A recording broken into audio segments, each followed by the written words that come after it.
आप जो कार्यकर्ता हो, जिम्मेदार हो, यहाँ पर आए हो, आप समझो कि प्रचार प्रसार की जो आप रूपरेखा बनाए हो और बनाते भी हो, बनाओगे, तो उसमें अब एक मुख्य बात ये ध्यान भजन करने कराने पर जोर दे दो, इस पर ज़्यादा ध्यान दो, क्योंकि ये काम आपका पिछड़ रहा है। भजनानंदी कम तैयार हो पा रहे हैं और भजनानंदी जब तक आप तैयार नहीं करोगे तब तक आपके हर काम में बाधा आएगी, इसलिए उस पर ज़्यादा जोर दे दो। आत्माएं बहुत सी हैं, संस्कारी हैं, लेकिन उनको कोई बताने समझाने वाला, प्यार से अपने साथ लेने वाला नहीं मिल पाता है, तो वो दूसरों के साथ पड़ जाते हैं, गलत लोगों के, दुनियादारों के साथ पड़ जाते हैं, तो उससे वो भटक जाते हैं। इसलिए इस पर जोर दो, तो भटके हुए लोग भी, भटके हुए भी बच्चे ये जुड़ जाएंगे। अब ये जरूर है कि बच्चों को जोड़ने के लिए जो संस्कारी भजनानंदी बच्चे हैं उनको आप लगाओगे, तभी वो जुड़ पाएंगे। आप लोगों के, पुराने लोगों के जोड़ने से नहीं जुड़ पाएंगे। माता पिता के आदेश से भी अलग हो रहे हैं, उसके लिए सबसे पहले इनको भजनानंदी बनाना पड़ेगा। किसको? जो उनको जोड़ करके भजनानंदी बनाएंगे उनको भजनानंदी बनाओ, सत्संगियों को भजनानंदी बनाओ, भजन करने की आदत डालो, और खुद भी जो जिम्मेदार लोग हो, खुद भी उनके साथ जब बैठोगे तब ये हो पाएगा।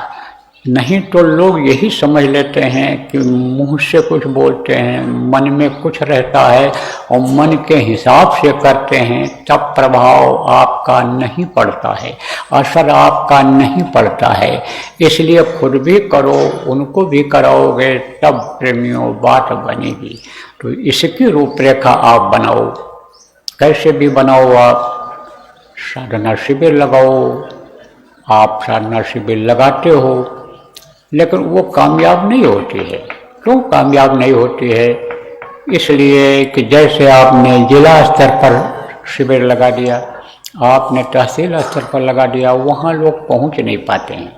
थोड़े ही लोग, बुड्ढे बुड्ढे ऐसे लोग पहुँच पाते हैं कि जिनका कोई काम न हो, जो बैठ भी न सकें, जो कुछ बता समझा न सकें लोगों को, वही लोग जाते हैं। जहाँ जहाँ संगतें हैं बड़े प्रदेशों में, ज़्यादा गाँव में, गाँव में, छोटे में भी, जहाँ हर गांव में साधना शिविर लगो, ऐसी कोशिश करो हर गांव में साधना शिविर हो जाए।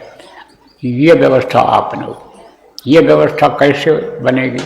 कि जब इकाइयाँ आपकी बन जाएंगी। किस चीज़ की इकाई बन जाएगी? इकाई का मतलब क्या होता है? एक कमेटी, कई लोग उसमें हो जाएं। तो जब वो कमेटी बनेगी तो दो तरह की कमेटी बनाओ। एक तो व्यवस्था कमेटी बनाओ, जो उनकी व्यवस्था करावे। किसकी व्यवस्था करावे?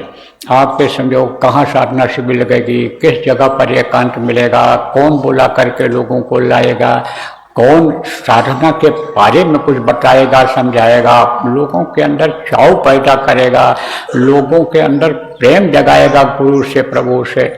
तो कमेटी वो काम करेगी।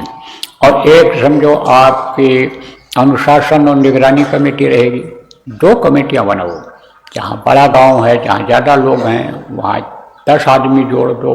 जहाँ आप समझो 1500 सत्संगी हैं, कोई गांव ऐसे भी हैं बड़े गांव जहाँ ज़्यादा बड़ी आबादी है, तो वहाँ 10 आदमी कर दो, 5 आदमी कर दो, नहीं 2-2 आदमी कर दो।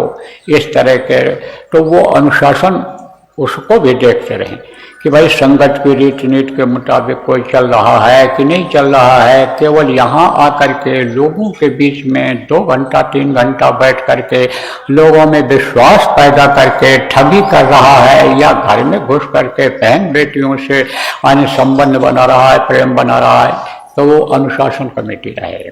अनुशासन और निगरानी 2 कमेटियाँ बनाओ सब जगह, या गाँव स्तर की बन जाए, और आप ये समझो कि फिर उसके बाद में जिला स्तर की बन जाए, तहसील अगर ज़्यादा सत्संगी हैं तो तहसील स्तर जहाँ जहाँ जैसा है, बहुत ज़्यादा है, ब्लॉक स्तर का बन जाए, ग्राम सभा स्तर का बन जाए, और नहीं तो जिला स्तर का बन जाए, प्रांत स्तर का बन जाए, केंद्र स्तर का बन जाए।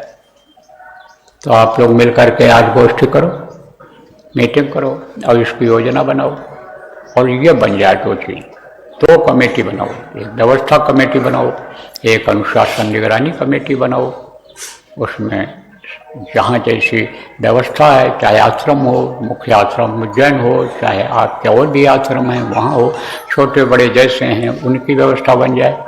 और ये समझो प्रांत और जिलों की ये संगठनों की प्रचार प्रसार की और जो भी काम होता है उसकी व्यवस्था बन जाए।